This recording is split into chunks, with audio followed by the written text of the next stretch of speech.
happens a business person. You know that these days, if you're talking of business persons in Zimbabwe, you would be most probably referring to Chinese. It's Chinese who are able to do business in Zimbabwe. Otherwise, other countries cannot do business in Zimbabwe because of the current government as well as the existing laws that are the order of the day in Zimbabwe. So let's give credit where it is due. This picture was published of a mural that was constructed in Harare on top of a railway line. It was Opel Chinono, and arguing that Zimbabwe government inherited a railway line that was up to standard, and Ian Smith had predicted that if black people take over, they will destroy railway lines. They will build on top of the railway lines. Upon the city of Harare and the government of Mnangagwa realizing that they are colonial masters, Chinese, were the responsible individuals who did that. They instructed their own mayor there. I think Jacob Mafume is as good as the mayor of ZANU-PF to actually order the Chinese to destroy the wall. Otherwise, if that business person does not do so, they will do it themselves. Greetings once again and welcome on your lovely channel, that is the Hlonipani Global News. If you are watching us for the very first time, please do remember to press the red or black subscribe button so that next time when we beam live, you become the very first one to watch us. So a Chinese business person had actually built the wall. You can see the guts that Chinese have in Zimbabwe. They know. Just imagine if a Zimbabwean who constructed a wall on top of a railway line. That person would be in prison as we are speaking. But guess what the Harare City Council did?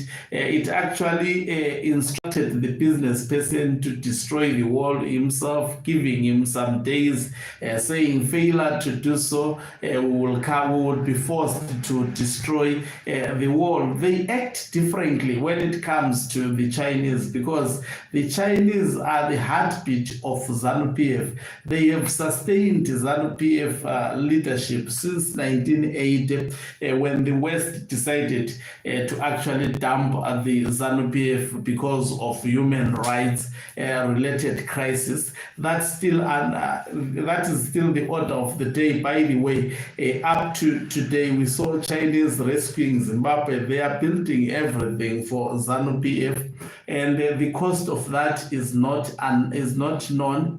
We are told they are making donations, especially when we complain about the rising Chinese debt. Remember, the debt that ZANU-PF is making on behalf of Zimbabwe, it will be paid through taxpayers' money for generations. So the debt that ZANU-PF keeps on accumulating, that debt goes straight to the people of Zimbabwe. Even if a new government take over, China will demand its debt. IMF and World Bank will also demand the debt that the ZANU-PF government has. This money failed to pay. Even the agreements that they are busy making with former white farmers, they would have to, this money would be paid. It is accumulating.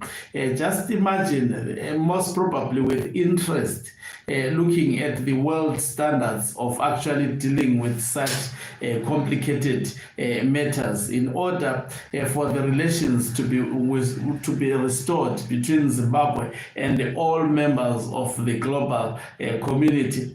Such debts at some point would have to be cleared, or the government of the day would have to actually give a hint as to how they will clear this debt. This is the harm that ZANU-PF is causing to the people of Zimbabwe.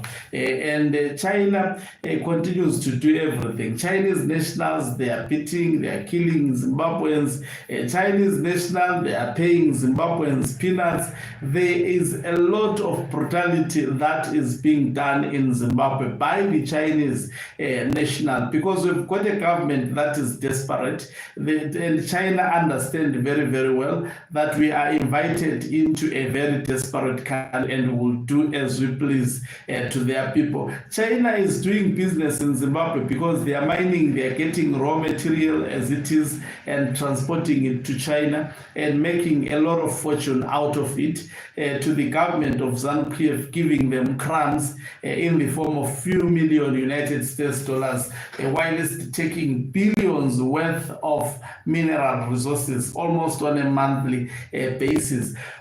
So when Hopewell Chinono revealed this information, the city of Harare had to act. In fact, they did not act. It's the citizens who actually condemned what the Chinese nationals were doing, building on top of national infrastructure. Just imagine if you're a foreign national doing this in China. I'm telling you, they will lock you in prison and they throw away the keys. They will decisively deal with you. But in Zimbabwe, Chinese do as they please.